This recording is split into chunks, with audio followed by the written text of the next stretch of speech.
Fala, meus amigos! Tudo bem com vocês?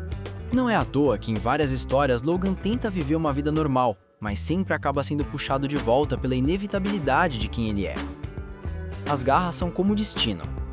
Ele pode negar, pode fugir, mas nunca consegue se libertar. E quando pensamos no futuro, fica a dúvida: será que a Marvel ainda vai reinventar as garras? Já tivemos as de osso, as de adamantium, as flamejantes e até ideias mais experimentais. Mas talvez a maior mudança já tenha acontecido, entender que, mais do que lâminas, elas são parte da alma do Wolverine. No fim das contas, as garras são mais do que um detalhe físico. Elas representam a dor, a raiva, a identidade e até o legado de Logan. Desde as versões iniciais até as fases polêmicas, cada transformação conta um pouco mais da sua história. E se há algo que nunca muda, é o som que anuncia que o Wolverine está pronto para lutar. Um som simples, mas carregado de significado, dor e fúria. Snikt. E quando falamos em durabilidade, vale lembrar que o Adamantium foi criado acidentalmente quando os cientistas tentavam recriar a liga do escudo do Capitão América. E isso significa que, em teoria, o escudo sempre foi mais resistente que as garras.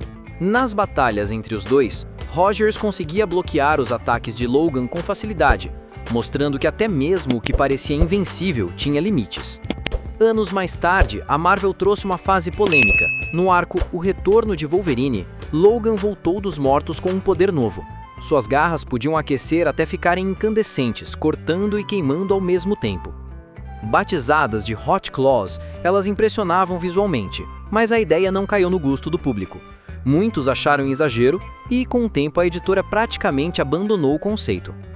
Mas, se por um lado as garras mudavam, por outro nunca perdiam seu simbolismo.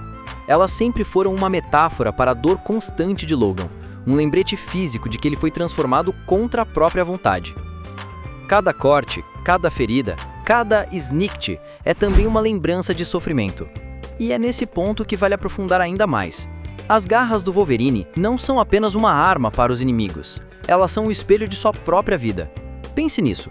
Toda vez que elas surgem, ele sente dor. Diferente de outros heróis que acionam seus poderes sem consequência física, Logan paga o preço todas as vezes. E isso cria uma simbologia rara nos quadrinhos. Cada batalha é também um sacrifício. Além disso, as garras são um reflexo do dualismo do personagem. Ao mesmo tempo que o tornam uma máquina de combate quase imparável, também o prendem a um ciclo de violência do qual ele nunca consegue escapar. Não é por acaso que suas histórias mais marcantes não são apenas sobre lutas, mas sobre sua busca por paz, algo que parece inalcançável enquanto essas lâminas estiverem com ele. Fora dos quadrinhos, as garras também moldaram a cultura pop. Dos filmes ao som inconfundível em games, brinquedos e animações, o Snikt se tornou uma assinatura. É um som que qualquer fã reconhece instantaneamente, mesmo sem ver a cena. Isso mostra o quanto a arma transcendeu o personagem e virou parte da identidade da própria Marvel. E quando pensamos em rivalidades, as garras sempre estiveram no centro. Dentes de Sabre, por exemplo, representa tudo que Logan poderia ter se tornado.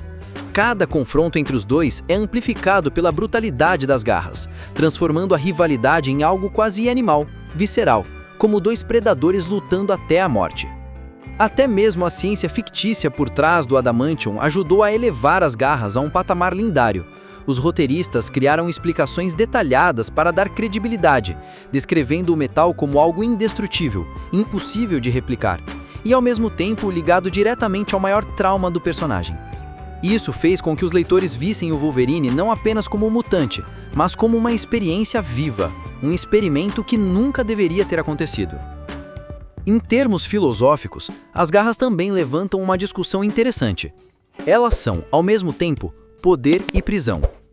Poder porque dão a Logan a capacidade de enfrentar qualquer inimigo.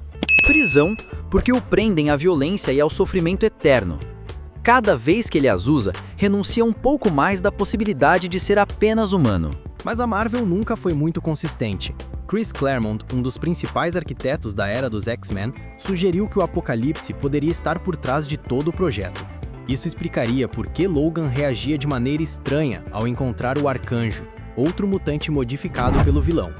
Winsor Smith gostou da ideia e incluiu a figura de um supervisor misterioso que só aparecia em telefonemas, deixando no ar a possibilidade de que Apocalipse tivesse manipulado toda a operação.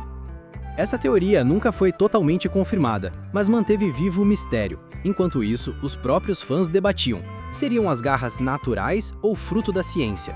Por muitos anos, essa dúvida dividiu a comunidade. Então, nos anos 90, veio um dos momentos mais impactantes da história dos quadrinhos da Marvel. Em uma reunião de roteiristas, Peter David fez uma piada. E se o Magneto arrancasse o adamantium do corpo do Wolverine? O que começou como brincadeira, virou realidade. Nas páginas da saga, Magneto usou seus poderes para extrair o metal de Logan, cena que ficou marcada como uma das mais dolorosas e chocantes de todas. E foi aí que veio a revelação. Wolverine sempre teve garras de osso. Elas eram parte natural de sua mutação, apenas escondidos pelo adamantium. A reação foi imediata. Muitos fãs se surpreenderam, outros não gostaram. Mas a partir dali, ficou estabelecido que as garras faziam parte de quem Logan realmente era. Isso, no entanto, trouxe novas camadas de sofrimento. Sem o adamantium, Logan ficou mais vulnerável. Suas garras de osso, embora afiadas, não eram indestrutíveis. Em algumas batalhas, chegaram até se quebrar, algo impensável para quem estava acostumado com lâminas imortais. Mas o fator de cura regenerava os ossos, e as garras voltavam a crescer. Ainda assim, o impacto era enorme. Wolverine agora sentia mais dor do que nunca, e isso foi reforçado nas histórias. Cada vez que as garras surgiam, elas rasgavam sua carne, provocando uma dor excruciante que se tornava parte essencial de sua luta. Esse detalhe foi levado para o cinema também. Em X-Men, o filme, Logan deixa claro que soltar as garras dói todas as vezes. Esse sofrimento constante transformou o gesto icônico em algo mais profundo. Não é apenas um poder, é um sacrifício físico e mental todas as vezes. Mas as garras não são só afiadas. Logan tem controle total sobre cada uma delas. Pode liberar apenas uma, duas ou as três. Esse controle independente gerou uma das ameaças mais marcantes de sua trajetória, quando ele salta apenas as duas garras laterais, deixando a central presa, e aproxima as lâminas do pescoço do inimigo, ameaçando soltar a do meio. Essa tática intimidadora quase nunca é concluída, mas houve momentos, como antes da saga Era do Apocalipse, em que Logan realmente cumpriu a ameaça contra o Dente de Sabre. O som que acompanha essas lâminas virou parte da lenda. O famoso Snikt se tornou um dos efeitos sonoros mais reconhecíveis dos quadrinhos, a ponto da Marvel registrá-lo como marca oficial. Assim como o Thwip do Homem-Aranha, o Snikt representa não apenas um som, mas um aviso. A luta começou. Se existe algo que realmente define o Wolverine, além da raiva selvagem que o acompanha e do seu fator de cura que o mantém de pé mesmo diante dos piores inimigos, são as suas garras.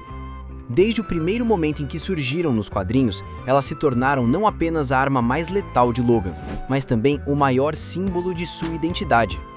No entanto, engana-se quem acredita que essas lâminas sempre foram iguais ou que tiveram uma origem clara e simples.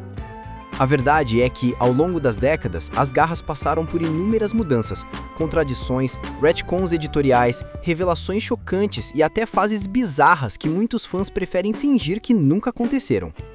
Cada geração de leitores viu uma versão diferente dessas armas, e cada roteirista deixou um detalhe novo que transformou um conceito aparentemente simples em uma das maiores polêmicas da Marvel.